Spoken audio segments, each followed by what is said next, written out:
Halo teman-teman, selamat datang di channel Pucin Novel Audio. Jangan lupa subscribe ya. Terima kasih. Episode 22. Setelah kejadian itu, selama ini dia juga tidak pernah memikirkan masalah pendamping hidup. Ada Milea, itu sudah sangat cukup untuknya. Tapi Alvaro, pria ini menghancurkan dinding yang membentengi hatinya. Tidak dengan benda tumpul atau alat berat semacamnya, tapi hanya bermodalkan ketulusan, kasih sayang, serta cinta. Bukankah Nilam juga kaya raya? Maka hal itu tidak masuk dalam hitungan. Oh, ya, lupa. Alvaro juga memiliki ketampanan yang cukup untuk bersaing dengan pria di luar sana. Menawarkan kenyamanan dan kebahagiaan. Tawaran itu tidak hanya sesumbar, tapi sungguh diberikan oleh pria yang 6 tahun lebih muda darinya. Hingga perasaan takut perlahan hilang di hati Nilam. Dan, kini bahkan dari mulutnya tiba keluar pengakuan cinta. Alvaro mengamati istrinya yang asik dengan pikirannya sendiri. Wanita di hadapannya sungguh berbeda dari wanita kebanyakan. Dia menggambarkan sosok ibu direktur yang penuh wibawa, dewasa saat berbicara, pembawaannya tenang, dia hanya berkata seperlunya. Satu lagi Nilam memiliki wajah yang cantik dan imut, menutupi usianya yang sesungguhnya. Apalagi jika tanpa sentuhan riasan seperti saat ini. Aku mencintaimu. Harusnya Alvaro yang meminta istrinya mengulangi perkataannya, tapi ternyata, tanpa diminta pun, Nilam melakukannya. Tak perlu banyak cara membuatku merasa bahagia, tetaplah bersamaku sampai waktu lelah untuk berpacu. Love you too. Kenapa? Kenapa harus laki sesempurna Alvaro yang menjadi suaminya? Bukankah Nilam hanya seorang janda dengan 1 orang anak, yang bahkan keluarganya saja berantakan? Dalam mimpi indah pun, Nilam tidak akan berani membayangkan akan dicintai sebesar ini oleh pria yang besar pula. Nilam menatap suaminya dengan seksama. Ada dentuman keras di dada Nilam melihat suami mudanya itu menatapnya dalam dengan rambut yang acak-acakan. Alvaro sangat mempesona, bibir merah muda yang tidak tersentuh rokok dan suka berucap tegas tapi manis di telinganya itu sangat menarik perhatiannya. Dada Nilam semakin bergemuruh, dan terasa semakin panas hingga dia tidak mampu menahannya lagi. Hingga, bawa aku ke kamar. Dihukum oleh perasaan yang tidak jelas adalah sama halnya dengan menelan bara api. Itu yang dirasakan oleh Camelia. Dia sedang marah dan kesal karena sikap ibunya yang sewenang-menang menurutnya. Camelia menyeka air matanya, dia menatap ke jendela kamarnya lalu bangkit untuk menuju ke sana. Membuka jendela kamar, lalu amarahnya kembali hadir diiringi air mata. Camelia mengepalkan kedua tangannya, kali ini dia sudah benar tidak tahan lagi sehingga dia memutuskan untuk pergi dari rumah yang sudah hampir 1 minggu menyekapnya. Camelia benar tidak habis pikir dengan ibunya, wanita itu jadi sekejam ini terhadapnya.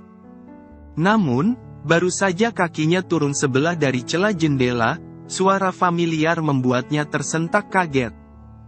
Kamu tahu konsekuensinya jika berani keluar dari rumah ini kan? Buru Camelia memutar lehernya. Mama pikir aku tidak bosan? Kalau begitu, jangan salahkan Mama jika beberapa jam dan tas koleksimu tak berada di tempat seharusnya nanti. Ancaman Savitri tidak main. Camelia tidak segan untuk memaki ibunya.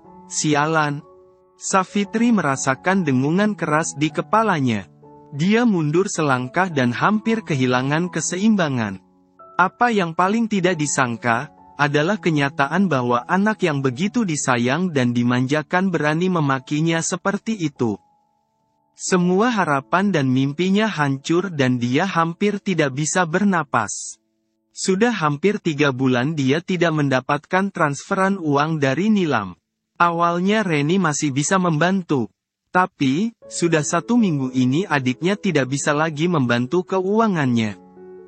Berawal dari Reni yang menitipkan uang pada sang kakak untuk keperluan mereka 1 bulan ke depan minggu lalu, sayang uang itu diambil oleh Camelia untuk Foya. Tentunya tanpa sepengetahuan Savitri pada mulanya. Uang yang nilainya tidak kecil itu habis dalam sesaat. Reni marah pada Savitri. Bagaimanapun dia sudah berusaha keras untuk mengumpulkan uang itu. Segala kebutuhan mereka sudah harus membayar tagihan, tapi uangnya justru digunakan untuk hal yang tidak penting. Mama sudah memutuskan untuk menjual semuanya. Apa, pekik Camelia tajam?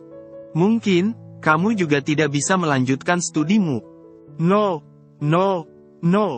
Camelia menggelengkan kepalanya cepat. Suaranya pun nyaris berteriak. Semua ini berakhir seperti ini. Jikapun kamu ingin lanjut, kamu bisa sambil. Big, Nu, masih dengan geraman emosi. Camelia menatap Savitri tajam. Tidak ada sejarahnya seorang Camelia tiba hidup serba kekurangan seperti ini. Ini terlalu berlebihan menurutnya. Tapi, wajah perempuan di depannya begitu serius. Aku benar akan membunuh wanita sialan itu jika sampai berhenti kuliah di tengah jalan. Ancam Camelia. Tentu yang dimaksud wanita sialan adalah Nilam, yang seharusnya dia hormati karena berstatus sebagai kakaknya. Savitri tidak mengatakan apapun, terlampau syok dengan ucapan putrinya. Bukankah seharusnya Camelia tidak menyalahkan siapapun di sini? Tapi, di tempat yang berbeda, seorang Nilam tengah menikmati keberhasilan proyek besar Alvaro.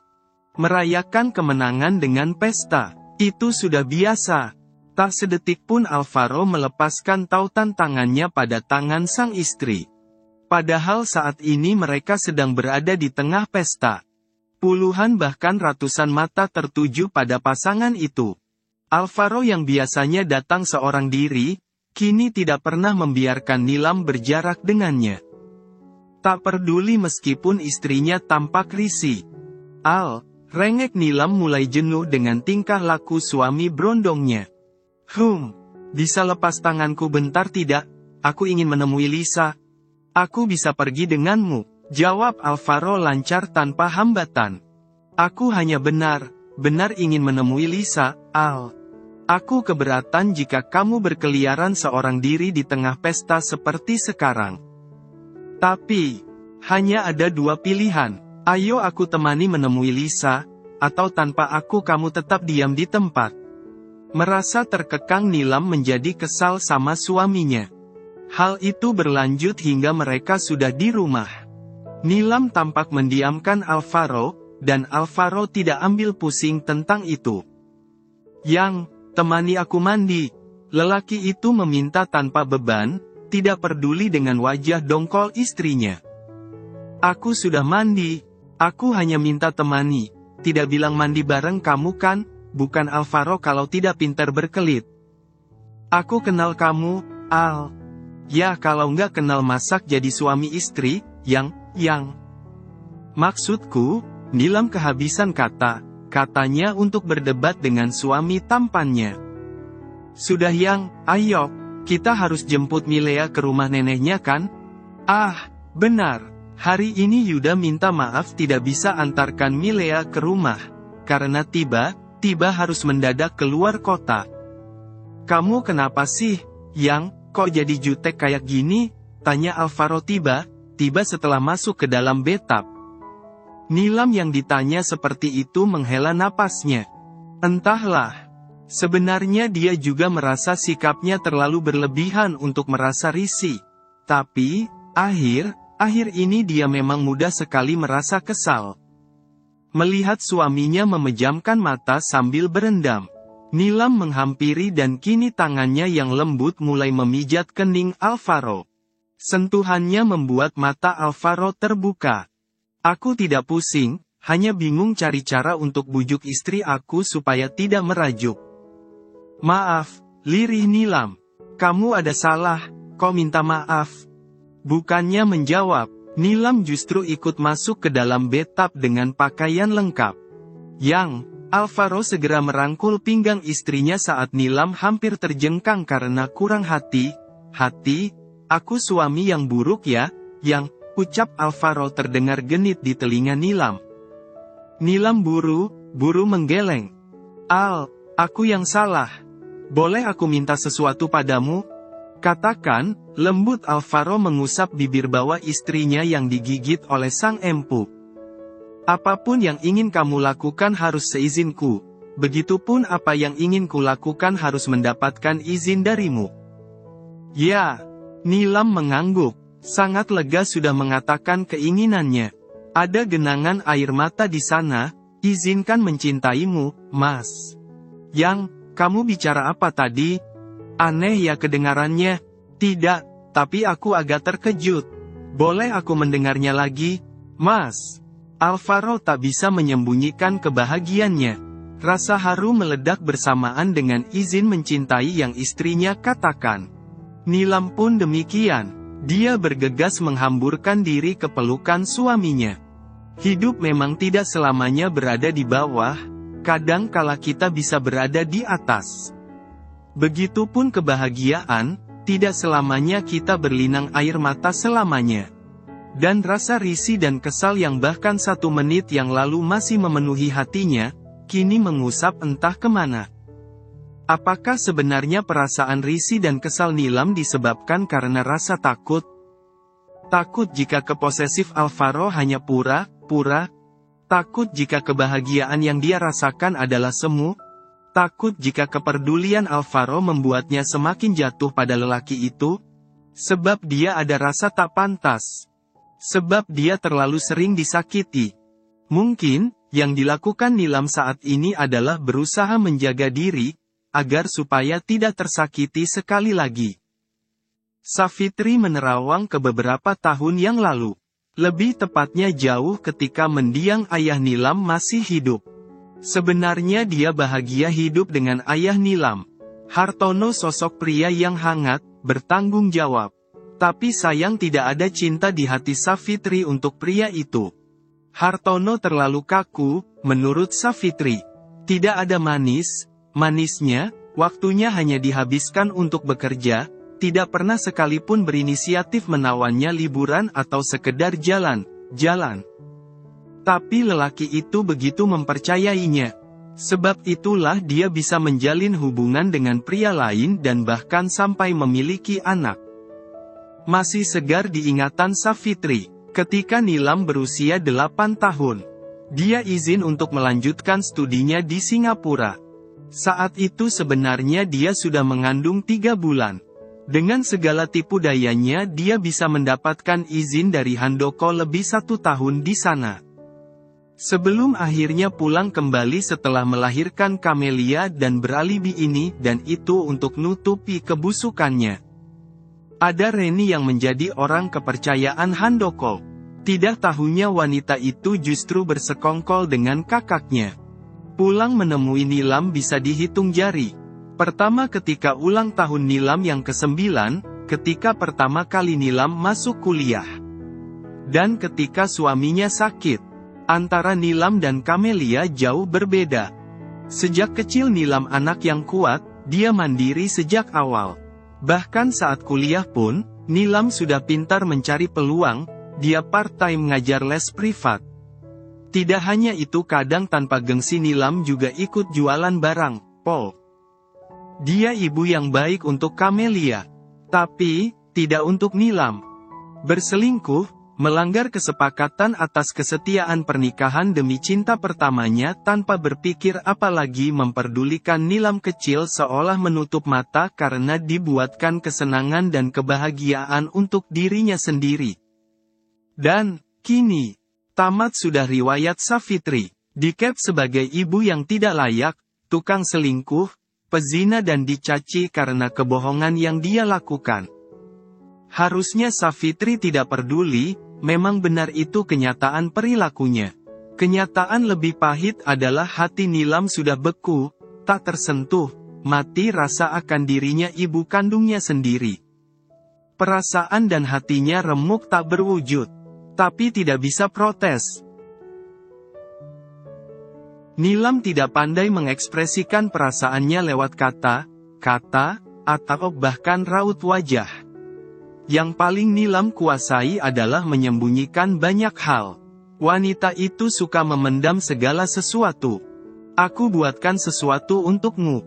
Nilam tersenyum dan membiarkan Alvaro merangkul bahunya. Mereka berjalan berdampingan. Alvaro menarik kursi untuk Nilam, dan Nilam duduk dengan manis, kemudian pria itu ikut duduk gabung dengan sang istri. Tapi, baru beberapa detik, suara ketukan pintu menarik perhatian keduanya. "Biar aku yang buka," ucap Alvaro langsung berdiri. Nilam mengikuti langkah suaminya, tapi cukup berjarak. Dari tempatnya berdiri dia bisa melihat yang datang adalah asisten suaminya, Aldo. "Ya, oke," sekilas dan hanya seperti itu tanggapan Alvaro setelah penjelasan Aldo panjang lebar. Ini bukan kali pertama Nilam melihat interaksi suaminya pada orang lain. Begitu sederhana, dingin, dan datar. Sementara saat bersamanya sosok itu berubah 180 derajat. Alvaro kembali menutup pintu setelah Aldo pamit. Begitu melihat keberadaan istrinya, wajah datar tadi seketika berubah ceria dan centil. "Bentar doang lo yang, masak udah kangen?" Entah bagaimana Nilam harus menjelaskan pada hatinya, jika pria ini memang benar mencintainya. Tapi kadang dia masih ketakutan tak beralasan. "Yuk, bukan lagi rangkulan," kini Alvaro langsung mengendong istrinya. "Mas," pekik Nilam terkejut. "Mama kenapa ayah?" Ternyata bersamaan dengan Milea yang sudah selesai belajar. Berarti kini tidak hanya Milea yang melihat Alvaro mengendong Nilam, ada juga guru Milea. "Lagi capek, mamanya sayang." Alvaro tidak grogi sama sekali. "Milea juga capek," tanggap Milea polos. "Oh ya, kalau begitu antri ya, setelah ini giliran Milea." Mendengar jawaban Alvaro, Nilam berdecak, sedangkan Milea berseru girang. "Hore! Nggak bersorak juga yang," bisik Alvaro. Yang semakin membuat Nilam bersungut sebab malu. "Kalau begitu saya permisi pak." "Bu!" pamit guru Milea yang ditanggapi ramah oleh Alvaro, tapi tidak dengan Nilam yang tersipu malu sebab kelakuan suami berondongnya. "Jangan gerak nanti jatuh." "Turunin, mas. Nanti sore aku berangkat ke Bangkok, makanya lagi pingin gendong istri." Aldo datang karena itu, Nilam berhenti berontak ketika mendengar ucapan Alvaro. Dia izin tidak ikut, istrinya sedang hamil muda. Ada yang tersentil, tapi Nilam tidak tahu kenapa dia merasa aneh mendengar berita kehamilan orang lain.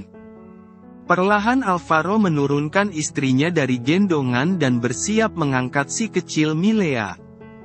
"Berapa lama ayah pergi?" Ternyata Milea yang bertanya. "Hanya 2 mingguan. Kali ini Nilam memutar leher. 2 mingguan? Kenapa begitu lama?" "Kegiatannya minggu ini sangat padat. Nilam tidak bisa ikut serta, dan itu membuat perasaannya berubah tiba-tiba." "Yang, mas, aku ke kamar dulu." Alvaro menatap kepergian istrinya dengan bingung. Ini bukan pertama kalinya kan dia pergi, hampir 5 bulan menikah sudah tak terhitung banyaknya dia pergi dalam urusan bisnis. Ketika Nilam senggang dia juga bisa ikut serta. Tapi tidak seperti ini reaksi Nilam. "Ayah, antar Lea ke ruang bermain oke?" Sekilas pikiran Alvaro teralihkan. Di Bandara Soekarno, Hatta Yuda melihat sosok wanita yang familiar. Merasa pernah melihat tapi dia lupa di mana. Yuda baru pulang dari Jawa Timur, dia baru tiba di Jakarta. Setelah melakukan kunjungan kerja. Siapa ya? Pikirnya sembari masuk ke dalam mobil yang sudah menunggu. Ingin melupakan pertemuan tadi tapi hatinya tidak mengizinkan. Otaknya terus berpikir berusaha mengingat di mana dia pernah lihat wanita itu. Dan ketika mengingat nama ibu dari putrinya, Yuda seketika terperanjat. Dia adalah putri Savitri yang lain, saudari Nilam. Sedang apa dia di Jakarta? Pikiran negatif tidak bisa dicegah. Pantas saja hatinya gundah. Ternyata dia bertemu dengan adik Nilam. Merogoh kantong jas, dia ingin meraih ponselnya. Dia segera menghubungi nomor Alvaro tapi tidak mendapat jawaban. Sedangkan di rumah Nilam, Alvaro tengah menemani Nilam yang tiba-tiba muntah di kamar mandi. Tidak tahu apa yang membuat istrinya tiba-tiba seperti itu. Alvaro panik, hingga tak memperdulikan smartphone miliknya yang berkali-kali berdering. Huek. Alvaro sampai memapah Nilam sebab wanita itu tampak lemas. Yang, kita ke dokter ya? Enggak, Mas. Kayaknya aku cuma masuk angin. Nilam menggenggam tangan Alvaro yang juga menggenggam tangannya. Tapi, aku khawatir kalau kamu kayak gini. Alvaro tidak tega meninggalkan Nilam dalam keadaan lemas seperti sekarang. Hanya masuk angin, dibawa istirahat sebentar juga enakan. Tapi, Mas, aku benar nggak apa-apa. Hibur Nilam, tapi tidak mampu membuat hati Alvaro baik saja. Jam sudah semakin siang, Alvaro harus segera siap untuk pergi. Minta Mbak buat bantuin kamu bersiap. Kamu beneran nggak apa-apa? Nilam mengangguk meyakinkan. Terkadang segala sesuatu memang tak seperti yang kita harapkan.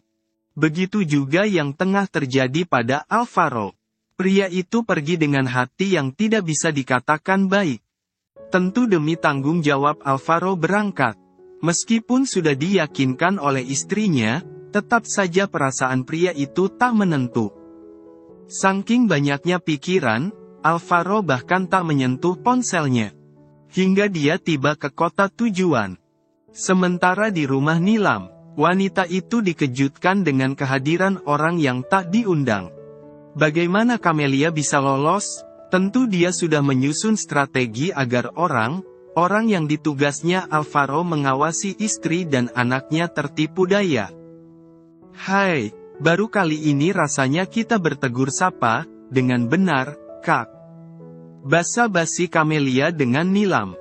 Nilam tidak siap bertemu dengan Camelia, tapi bukan berarti dia tidak menantikan hal seperti ini. Sadar, cepat atau lambat pertemuan mereka pasti terjadi. Harusnya kamu menunggu di ruang tamu, tidak menyelonong seperti ini. Sambut Nilam tenang. Oh, kupikir rumah kakakku rumahku juga. Nilam diam, dan tidak terlalu menanggapi. Merasa Nilam kalah dengan ucapannya, Camelia semakin besar kepala. Jadi, kupikir bisa tinggal sementara waktu di sini. Tambah Camelia enteng dan tersenyum manis pada Nilam. Entah mengapa melihat kehadiran Camelia rasa mual Nilam tiba-tiba hilang. Sebab kini rasa kesal dan sebal lebih dominan dibanding rasa mual yang sempat mendera. Kata yang keluar dari bibir Camelia sungguh memuakkan. Dan, Nilam tidak suka perilaku seperti itu. Aku tidak menampung orang sembarangan. Apa aku harus memperkenalkan diri siapa aku padamu, Kak? Dengan tidak tahu malu Camelia menantang. Kamu bisa lolos dari sini dengan mudah, bukan berarti kamu bisa maumu berperilaku. Bersikaplah selayaknya tamu. Aku tidak menyukai perilaku tak sopan seperti ini, tegas Nilam. Senyum yang manis yang tadi terpatri di bibir Camelia, berubah senyum masam. Dia tidak menyangka Nilam bisa bersikap tegas meskipun hatinya sedang menahan sakit karena kedatangannya. Camelia sadar Nilam tidak menyukainya. Dia sengaja datang agar wanita itu merasa kalah dan sakit hati. Seperti perasaannya selama ini yang terus disembunyikan. Camelia sedang sangat kecewa pada ibunya. Dan dia ingin melampiaskan kemarahannya pada Nilam. Nilam diam bukan berarti kalah, tapi mencari cara untuk membuatnya kalah dan mengalah. Jika Camelia sadar, kedatangan Camelia detik ini, sungguh bagai petir yang menyambar tiba-tiba, tanpa adanya mendung ataupun hujan. Hati Nilam berdebar tak karuan. Ada perasaan sedih, kesal dan terluka yang tidak bisa digambarkan. Selama ini, seberat apapun masalah yang Nilam pikul, ia akan berusaha untuk menyelesaikan semuanya dengan kepala dingin, dengan penuh kehati-hatian agar tidak menyakiti orang nantinya. Puluhan tahun menghadapi puluhan bahkan ratusan karakter orang, baru kali ini rasanya Nilam merasa gagal mengendalikan perasaan hatinya. Berulang kali mencoba menahan diri namun amarah itu selalu saja memenuhi benak, membuat dadanya terasa semakin sesak. Apa seperti ini anak yang menjadi prioritas ibunya, yang tidak tahu adab bersikap dan berbicara? Astagfirullah. Nilam tersenyum kecut menatap pada Kamelia yang kini bersedekap. Sok berkuasa rupanya. Jaga perilakumu, dan pergilah ke ruang tamu. Duduk tenang di sana. Jika tidak, aku hanya perlu memencet tombol di tanganku ini. Dan orang di luar sana akan segera menyeretmu keluar. Petik 2. Tak dihiraukan wajah Kamelia yang mendadak berubah. Kaget. Mungkin dia tak pernah menyangka Nilam akan berkata demikian padanya. Nilam menghubungi orang kepercayaan Alvaro melalui panggilan darurat. Dia sadar ponsel suaminya pasti belum aktif dan saat ini dia sedang tidak bisa mengontrol perasaan. 1, 2, 3, 4, 5, 6, 7, dan mereka datang. Siap Bu. 1 dari 4 orang itu mendeteksi keberadaan Nilam. Saya sedang ingin beristirahat, tolong awasi wanita ini. Jika masih ingin di sini pastikan tidak lebih dari 1 jam. Jika dia pergi pastikan benar tidak berada di sekitar rumah ini. Tidak keras tapi ucapan Nilam mampu menamparkan harga diri Kamelia. Kamu marah, karena itu menghentikan uang bulanan Mama? Nilam yang baru saja memutar tumit mendengar pertanyaan Kamelia. Aku dengar, Mama punya anak selain diriku, jadi kupikir tidak hanya aku yang wajib memberi uang bulanan untuk beliau. Telak. Yuda memutar arah mobilnya, kini tujuan utamanya adalah rumah sang mantan istri. Menghubungi nomor Alvaro tidak berhasil, Yuda tidak perlu repot menghubungi Nilam. Laki itu memutuskan langsung meluncur ke sana. Memastikan semua tidak seperti yang dia takutkan. Memarkirkan mobilnya asalan Yuda buru masuk ke rumah mantan istrinya yang kebetulan terbuka lebar. Nilam. Kedatangan Yuda menyita perhatian. Kamelia mendengus. Dia iri dengan kehidupan Nilam yang dikelilingi oleh orang tampan dan tajir seperti Yuda dan Alvaro. Walaupun dia calon dokter, tapi Kamelia selalu gagal mendapatkan gebetan tajir melintir seperti laki yang berada di sekitar Nilam. Bersambung dulu ya teman-teman.